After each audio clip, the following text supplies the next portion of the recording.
আল্লাহ, আমার কাছে ক্যাশ নাই আপাতত। এখন আপনি মিলে চায়ের দোকানে বলে 2 ঘন্টা পর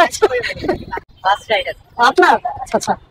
বিসমিল্লাহি তাওয়াক্কালতু আলাল্লাহ, লা হাওলা ওয়ালা কুওয়াতা ইল্লা বিল্লাহ। আসসালামু আলাইকুম ওয়া রাহমাতুল্লাহ। আজকে ডিসেম্বর মাসের 8 তারিখ রবিবার। ঢাকাইয়া বাইকারের নতুন একটা ভিডিওতে আপনাদের সবাইকে আবারও স্বাগতম। যারা আমরা রাইড শেয়ার করি তাদের জন্য রবিবার আর বৃহস্পতিবার এই দুইটা দিন অনেক ভালো আবার অনেক খারাপ। ভালো হলো এই দিন অনেক ট্রিপ পাওয়া যায়, আর খারাপ হলো এই 2 দিন অনেক জ্যাম থাকে। তাহলে চলেন আল্লাহর নাম নিয়ে ভিডিওটি শুরু করি আর দেখি আজকের দিনটা কেমন যায়। এখন ঘড়িতে সময় হলো 2:30 আর আমাদের ভিডিওটি শুরু হচ্ছে পুরান ঢাকার পাকিস্তান মাঠ থেকে। এবং আজকের প্রথম রিকোয়েস্ট আমি পাই পাঠাও অ্যাপসের মাধ্যমে, যে ছিল বাংলাদেশ মাঠ ওরফে পাকিস্তান মাঠের সামনে, এবং যাবে হলো 300 ফিট বসুন্ধরার অপোজিটে লেক সিটি ভিউ।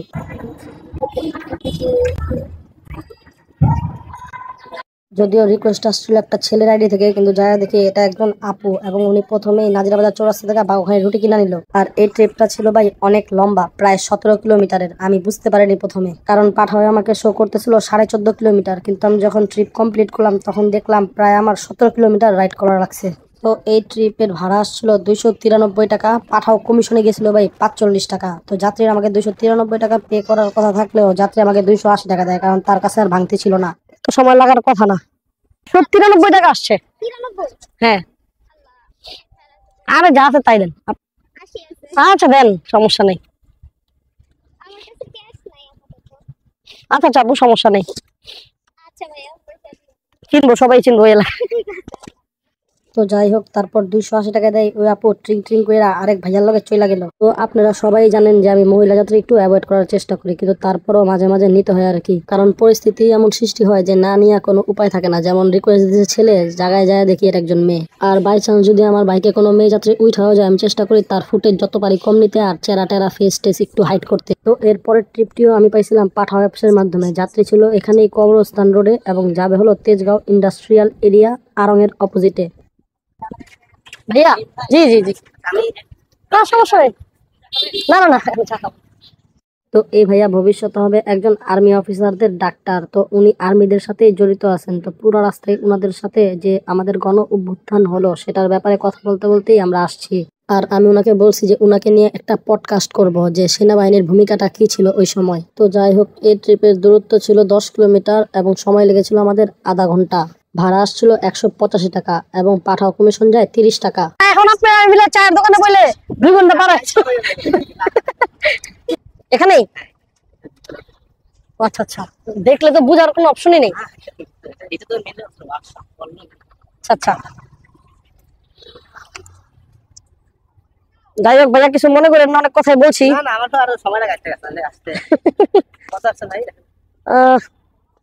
185 টাকা, 3 পয়সা কম আসছে আর কি। আচ্ছা ভাই, আসসালামু আলাইকুম, দেখা হবে ইনশাল্লাহ। তো এই ভাইয়াকে ড্রপ করার সাথে সাথে আমি পাঠাওয়ের মাধ্যমে আরেকটা রিকোয়েস্ট পাওয়া যায়। তখন ঘড়িতে বাজে 4:45। যাত্রী ছিল নিকেতনের ভিতরে এবং যাবে হলো মোহাম্মদপুর বাস স্ট্যান্ড। ভাইয়া মোহাম্মদপুর,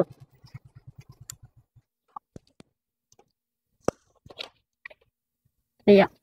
তো মোহাম্মদপুর যাওয়ার সময় দেখি ভাই বিজয় সরণি ব্রিজে উঠার অনেক আগে থেকেই কঠিন লেভেলের জ্যাম লেগে রয়েছে, এবং উঠার পর দেখি এই পুরা জামটাই ফাও একটা জাম। এলিভেটেড এক্সপ্রেসের মধ্যে সব গাড়ি উঠবো, এটার জামটাই আমার কি পুরা একদম রোড পুরা ব্লক করে ফেলাইছে। তো যাই হোক, এই ট্রিপের দূরত্ব ছিল 8 কিলোমিটার এবং আমাদের সময় লেগেছিল 30 মিনিট। ভাড়া আসছিল 180 টাকা, যাত্রীর ডিসকাউন্ট ছিল 20 টাকা, আর পাঠাও কমিশনও যায় 20 টাকা। তো মোহাম্মদপুর বাস স্ট্যান্ডে যাওয়ার আগেই অনেক জ্যাম লেগে থাকে। তো এই যাত্রী 100 মিটার আগেই নেমে যায়, এ কারণে আমি তাড়াহুড়ায় মাইকটা অন করতে ভুলে যাই। আর আমি আজকে দুপুরে কিছু খাইনি, শুধুমাত্র নাস্তা করে বেরিয়ে গেছি। তাই আমার প্রচন্ড ক্ষুধা লাগছিল, তাই চিন্তা করলাম আগে কিছু খাই, তারপর আবার রাইড শেয়ার করি। তো আমি এক সাইডের গলি থেকে ভাগা পিঠা আর চিতই পিঠা খায়া লই ধামার ধুম কইরা। আসলে শীতের দিনে পিঠা খাইতে সবারই ভালো লাগে। তো পিঠা খাওয়ার পর প্রায় 20 মিনিট আমি ওখানেই থাকি, কিন্তু পাঠাওয়ে কোনো রিকোয়েস্ট না আসায় আমি ইনড্রাইভের মাধ্যমেই একটা ট্রিপ ধরে ফেলি। যাত্রী ছিল আলহাজ মকবুল কলেজের সামনে, এবং যাবে হলো কাউরান বাজার মোড়। ভাইয়া যাবেন? হ্যাঁ হ্যাঁ, বুঝতে পারছি, বসেন ভাইয়া। হ্যাঁ ওঠেন। তো এই ট্রিপের দূরত্ব ছিল 6 কিলোমিটার এবং আমাদের সময় লেগেছিল 30 মিনিট। জি জি জি।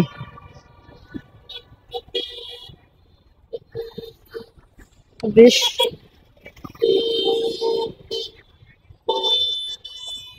10 টাকা নেট করবেন। জি দেখতেছি না। আচ্ছা থ্যাংক ইউ ভাই, আসসালামু আলাইকুম। তো এরপরের ট্রিপটি আমি পাই পাঠাও অ্যাপসের মাধ্যমে। যাত্রী ছিল কারওয়ান বাজার মোড়েই এবং যাবে হলো মালিবাগ মোড়ে। ভাই দূরত্ব ছিল মাত্র 3 কিলোমিটার, কিন্তু আমাদের যেতে লাগে 25 মিনিট। ভাড়া আসছিল 86 টাকা, যাত্রীর ডিসকাউন্ট ছিল না এবং পাঠাও কমিশন যায় 10 টাকা। জি দেন, সমস্যা নেই। আচ্ছা দেন দেন, সমস্যা নেই। ভাই ডিজিটাল বলতে কি পাঠাওয়ার মাধ্যমে দিচ্ছেন? আচ্ছা দেন, ঠিক আছে, থ্যাংক ইউ। জি ভাইয়া, আপনার? আচ্ছা, জ্যাম ওই পাঁচটা। দাঁড়ান। হ্যাঁ হ্যাঁ, বসুন। তো এই যাত্রীকে আমি নেই মালিবাগ মোড় থেকে এবং ওনার গন্তব্য ছিল বনশ্রী বি ব্লকে। ভাই এই ট্রিপটার দূরত্ব ছিল 3.5 কিলোমিটার, কিন্তু ভাই আমাদের ট্রিপটা কমপ্লিট করতে সময় লাগছিল 35 মিনিট। আর এই ট্রিপের ভাড়া ছিল 115 টাকা, যাত্রীর ডিসকাউন্ট ছিল 23 টাকা।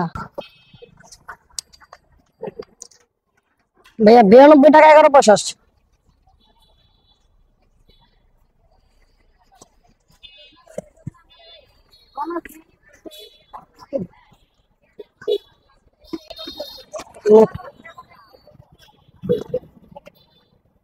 তো ভাঙতে আছে আপনার কাছে? ওকে। ও দূর, কি করলাম, 100 দেন। হ্যাঁ ঠিক আছে, ওকে, thank you। ভাইয়া গুলশান মুরাদ ভাইয়া। তো এরপরের ট্রিপটি আমি পাই পাঠাও অ্যাপসের মাধ্যমে বনশ্রী সি ব্লক থেকে এবং যাত্রী যাবে হলো গুলশান 2-এ।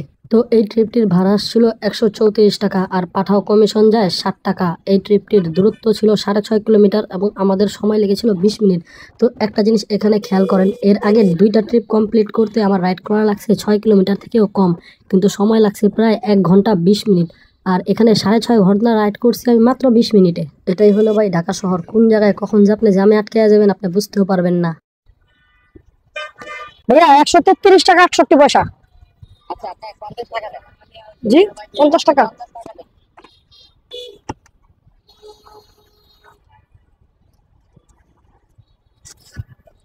থ্যাংক ইউ ভাইয়া, আসসালামু আলাইকুম। তো গুলশান 2-এ ওই ভাইয়াকে নামানোর পর আমি আমার পাঠাওয়ের 7 নম্বর ট্রিপটা পাই আফতাবনগরের ভিতর থেকে। এই কথাটা মনে রেখেন। চলেন যাত্রীকে আগে পিক করি।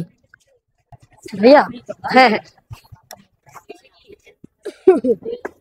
তো এর আগের যাত্রী আমি গুলশান 2-এ নামাইছিলাম আর পরের রিকোয়েস্টটা পাইছি আফতাবনগর এসে। এর মানে বুঝছেন, আমি গুলশান 2 থেকে আফতাবনগর পর্যন্ত আমি পাঠাওয়ে একটা রিকোয়েস্টের জন্য খালি ঘুরছি, কিন্তু কোনো রিকোয়েস্ট পাইনি। আগের বাইকে গুলশানে যখন নামাইছিলাম তখন ঘড়িতে বাজতা ছিল প্রায় 8টা, আর এই রিকোয়েস্টটা আমার কাছে আসে 9টা 20-এ। পাঠাও আজকেও একটা বোনাস অফার দিছিল, সারাদিনে 7টা ট্রিপ কমপ্লিট করতে পারলে 220 টাকা বোনাস। আর যেহেতু এটা আমার 7 নাম্বার ট্রিপ ছিল, আমি মনে মনে কইতাছিলাম যে আজকেও পাঠাও কোনো না কোনো কাহিনী করব। এত সহজেই কি আর 220 টাকা কেউ কেউ দিয়ে দিব? আর আমার মাথাও প্রচন্ড ব্যথা করতেছিল, কারণ রাস্তায় বাতাসগুলা অনেক ঠান্ডা, নাক মুখ দিয়ে এমন ভাবে বাতাস ঢুকতেছিল পুরো মাথা ধরে গেছিল আমার। তো যাই হোক, এই যাত্রীর গন্তব্য ছিল লোহারপুল আর আমাদের সময় লেগেছিল প্রায় আধা ঘন্টা আর দূরত্ব ছিল প্রায় 11 কিলোমিটার। যাত্রীর ভাড়া আসছিল 202 টাকা, পাঠাও কমিশন যায় 2 টাকা আর এই যাত্রীর ডিসকাউন্ট ছিল 20 টাকা। বড় ভাই 182 টাকা গেছে।